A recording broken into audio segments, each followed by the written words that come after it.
O Senhor é um juiz que não faz discriminação de pessoas. Ele não é parcial em prejuízo do pobre, mas escuta sim as súplicas dos oprimidos. Deus não discrimina. E o espírito do texto bíblico de Eclesiástico é que se Deus pudesse ser parcial,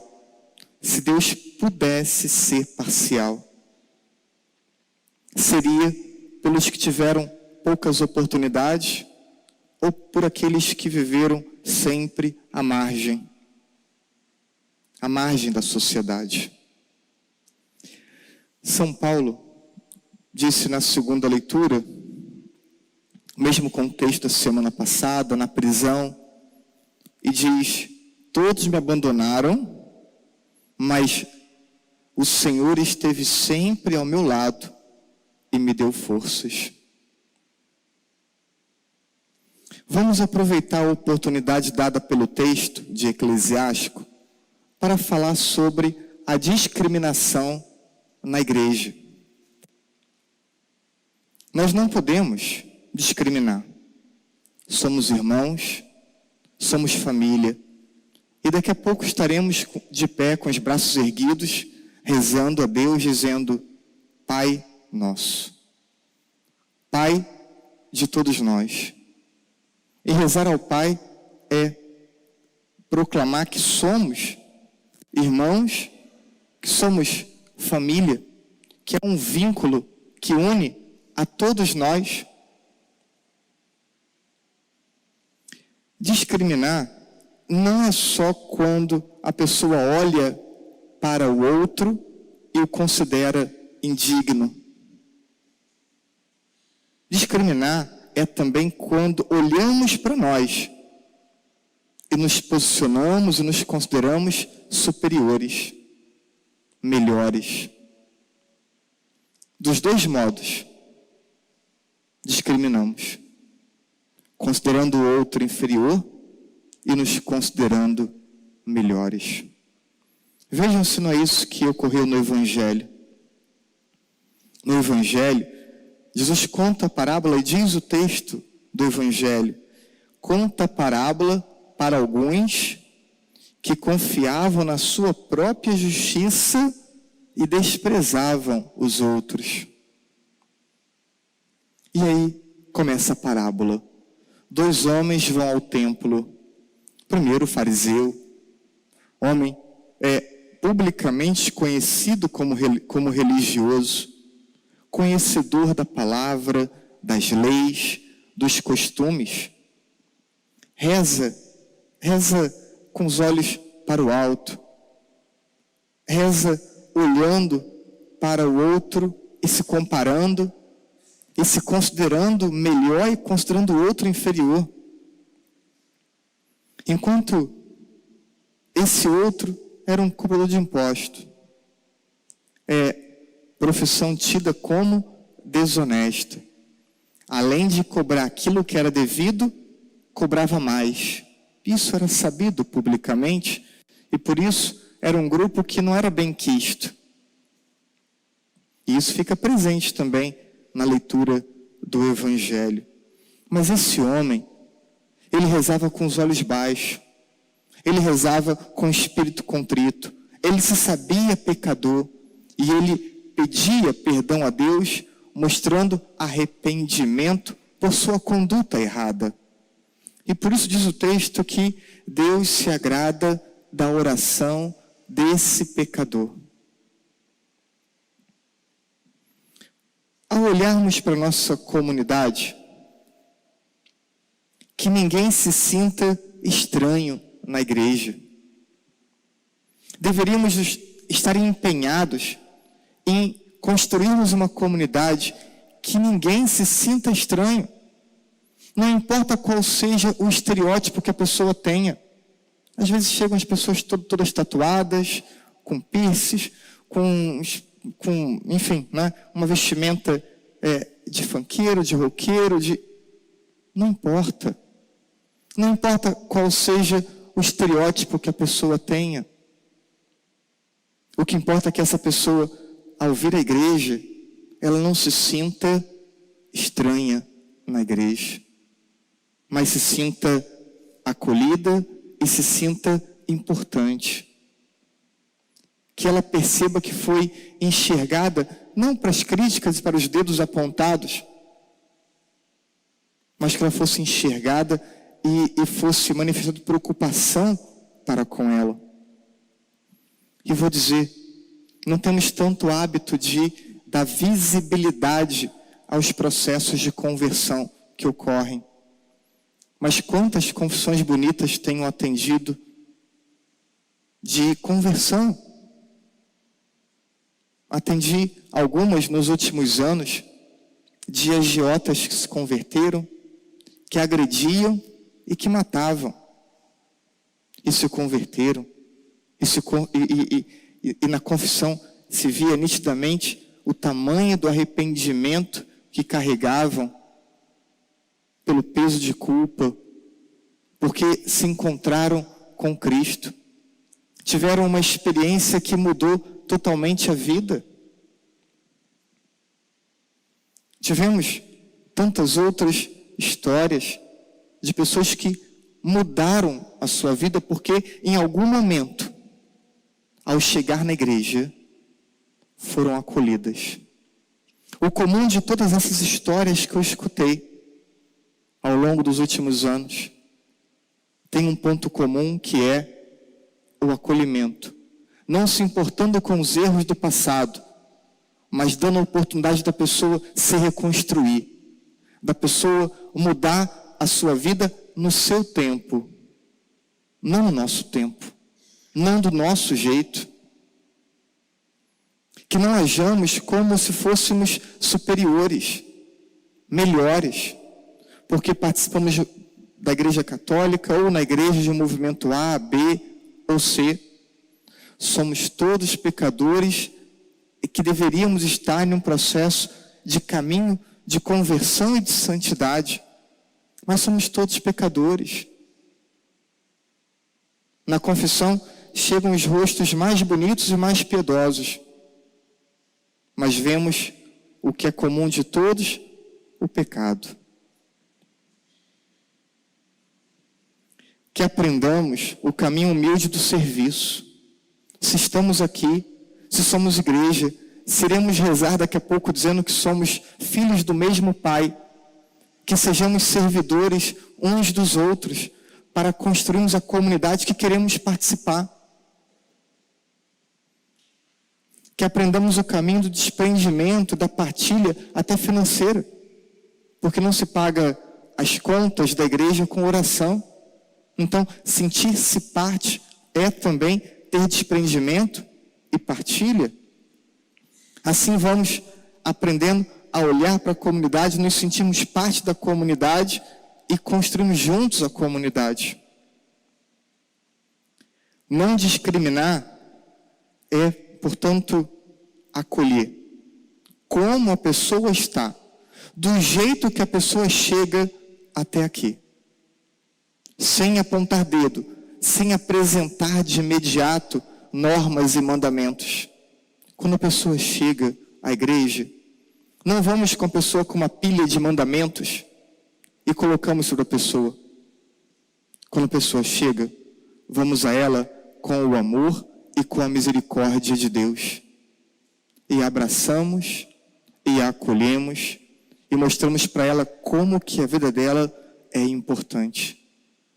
E depois, dentro do processo dela de proximidade com esse Deus, ela vai conhecendo o que Deus ensina, o que Deus propõe, e vai então fazendo o seu caminho de adequação da vida. Isso é um processo. Que aprendamos, então, a acolher quem chega. Que tenhamos disposição de cuidar das pessoas que chegam. Como aquela parábola do samaritano, que para diante daquele homem que foi agredido e estava quase morto, e para cuidar. Leva aquele homem para a hospedaria, para que aquele homem pudesse ter a sua vida restaurada. Não discriminar, então, é acolher, é cuidar, é prontidão para estar ao lado. É saber lidar com a individualidade que cada história carrega. Nossas histórias não são iguais. Nós não somos iguais. E cada um possui necessidades específicas. Colocar-se ao lado, ter prontidão, é saber lidar com essa individualidade, sempre à luz da doutrina revelada. E sempre conjugando o amor com a verdade. As duas realidades sempre andam juntas. E é justamente aqui, quando olhamos e entendemos que amor e verdade caminham juntas, que trago 3 situações, ou enfim, um conjunto de situações, em que ensinar a doutrina não é falta de acolhida, e que ensinar a doutrina não é uma ação discriminatória, como hoje tentam posicionar na sociedade, dizendo que a doutrina discrimina, e temos que ter clareza sobre isso. Ou que a doutrina não possibilita acolhimento. São 2 inverdades graves. Quando corrigimos uma série de comportamentos na igreja, tais como comportamentos de crianças comendo, com seus brinquedos às vezes espalhados, que tantas vezes já falei com pai ou com mãe de forma reservada.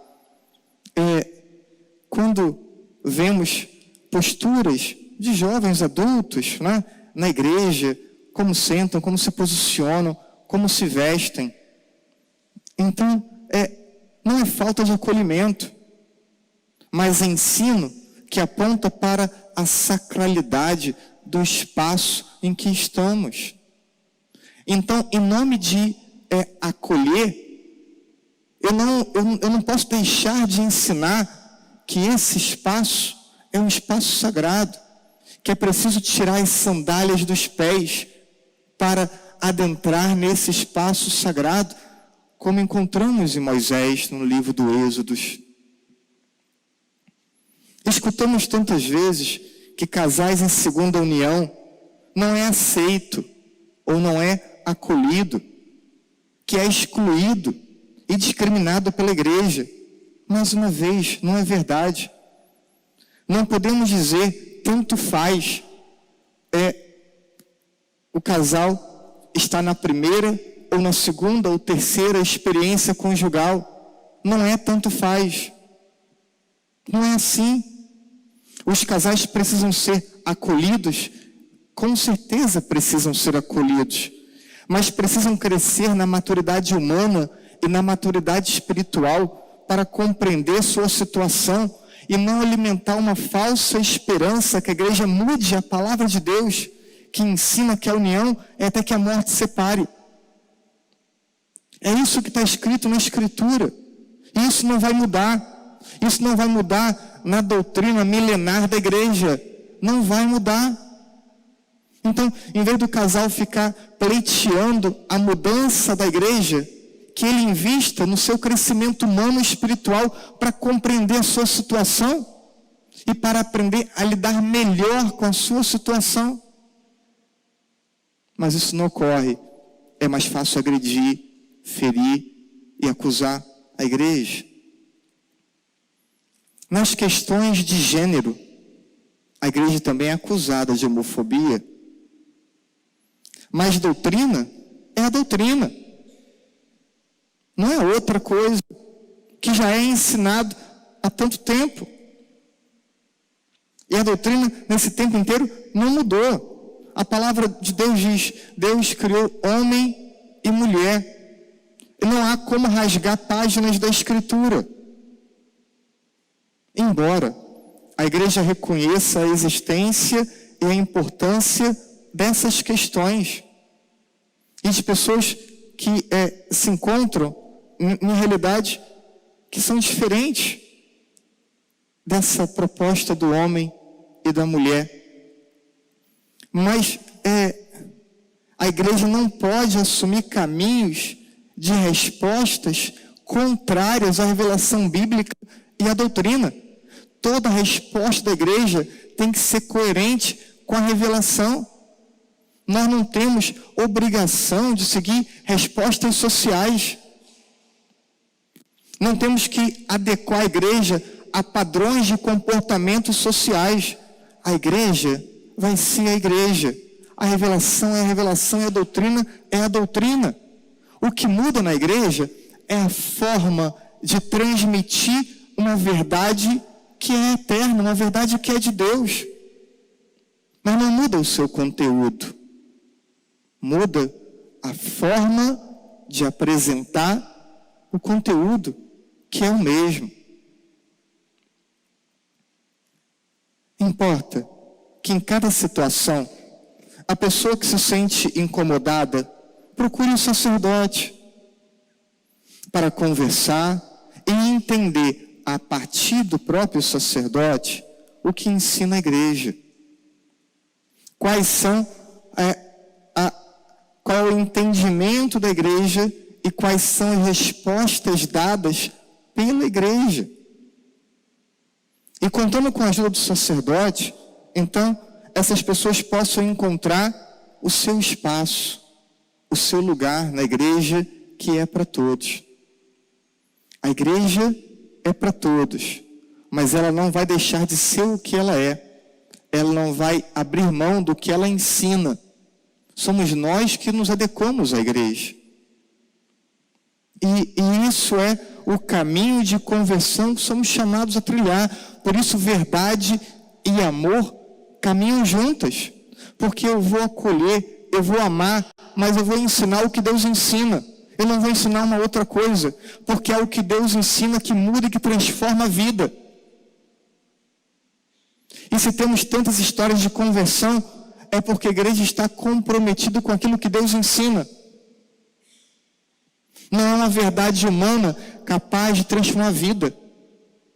É uma verdade divina, revelada, que é capaz de transformar a vida.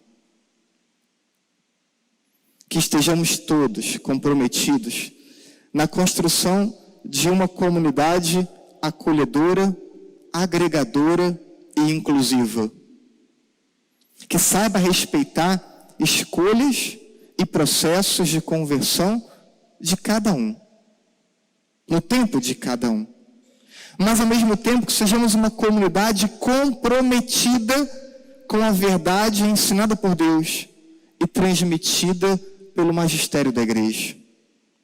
Comprometida com a verdade que gera conversões e possibilita santidade. Que Deus nos ajude a amar a todos, mas amar na verdade ensinada por Deus e pela igreja. Assim seja. Amém.